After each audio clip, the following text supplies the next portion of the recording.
हिंदी का ज्ञानी YouTube channel में आपका स्वागत है। आइए आज पढ़ते हैं अपभ्रंश साहित्य।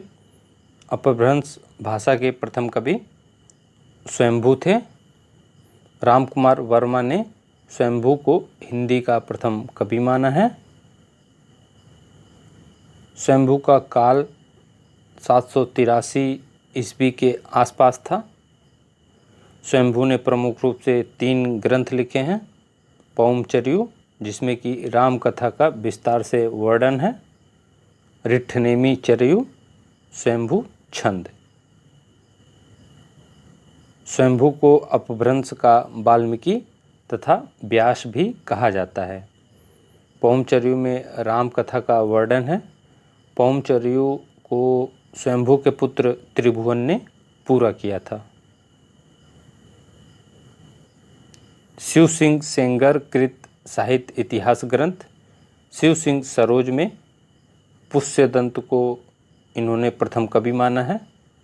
इनका नाम कुछ कवि पुंड भी रखते हैं या पुष्य भी रखते हैं। पुष्यदंत की प्रमुख रचना 63 महापुरुष गुणालंकार, जिसको महापुराण के नाम से भी जाना जाता है। दूसरी रचना है नय कुमार चर्यु। तीसरी रचना है जसहर चर्यु। पुष्यदंत को हिंदी का भवभूति भी कहा जाता है। अपभ्रंश साहित्य के तीसरे प्रमुख कवि हैं धनपाल, जिनका समय था 10वीं सदी के आसपास। इनकी रचना है भविष्यत कहा। इसके बाद जोयेंदु कबीर ने 2 पुस्तकों की रचना की है, परमात्म प्रकाश एवं योगसार। इसके अलावा मुनि राम सिंह ने पाहुड़ दोहा नामक ग्रंथ की रचना की है।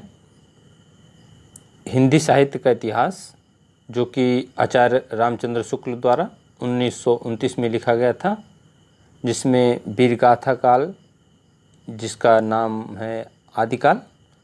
आदिकाल को रामचंद्र शुक्ल ने वीरगाथा काल कहा है। इसके प्रकरण 2 वीरगाथा काल प्रकरण 2 के अंतर्गत आचार्य रामचंद्र शुक्ल ने अपभ्रंश काव्य के बारे में बताया है।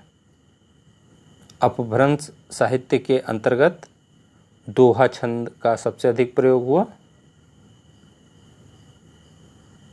अपभ्रंश भाषा का समय काल 6वीं से 12वीं शताब्दी के बीच माना जाता है।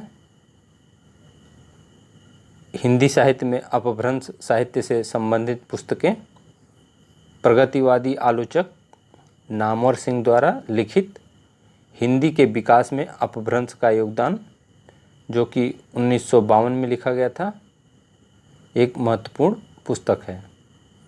हजारी प्रसाद द्विवेदी, जिन्होंने लिखा था हिंदी साहित्य का आदिकाल, इसकी रचना हुई थी 1952 में। यह भी अपभ्रंश साहित्य के योगदान को अच्छे तरीके से बताती है। धन्यवाद।